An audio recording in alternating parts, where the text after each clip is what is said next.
வணக்கங்க. இன்றைக்கி நம்ம சிம்பிளான டேஸ்டியான கருவேப்பிலை சாதம் தாங்க செய்ய போகிறோம். கருவேப்பிலை சாதம் செய்கிறதுக்கெல்லாம் கொஞ்சம் எண்ணெய் சேர்த்துக்கலாம்.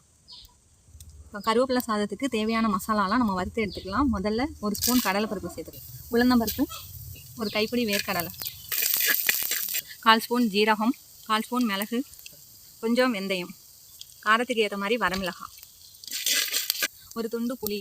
இப்போ இது நல்லா வறுப்பட்டுடுச்சு. இது கூட கருவேப்பிலை சேர்த்து நல்லா வறுத்து எடுத்துக்கலாம். கருவேப்பிலையை நல்லா இந்த அளவுக்கு மொறுமொறுன்னு வறுத்து எடுத்துக்கணும். இப்போ இதை ஆற வச்சு அரைச்சி பவுடராக எடுத்துக்கலாம். கருவேப்பிலை சாதத்துக்கு கொஞ்சம் எண்ணெய் சேர்த்துருக்கேன். எண்ணெய் சூடானதும் கடுகு உளுந்தம் பருப்பு சேர்த்துக்கலாம்.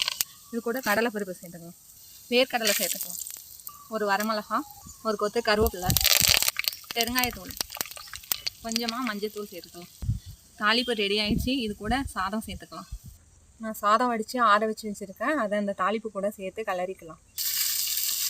இது கூட நம்ம வறுத்து அரைச்சி வச்சுருக்க கருவேப்பிலை பொடி சேர்த்துக்கலாம். நான் இது கூடயே தேவையான அளவு உப்பு சேர்த்து அரைச்சிச்சேன், அதை சேர்த்துக்கலாம்.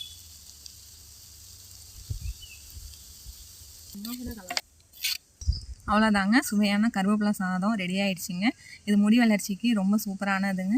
குழந்தைங்கள்லேருந்து பெரியவங்க வரைக்கும் எல்லாருமே சாப்பிட்லாம். ட்ரை பண்ணி பாருங்கள்.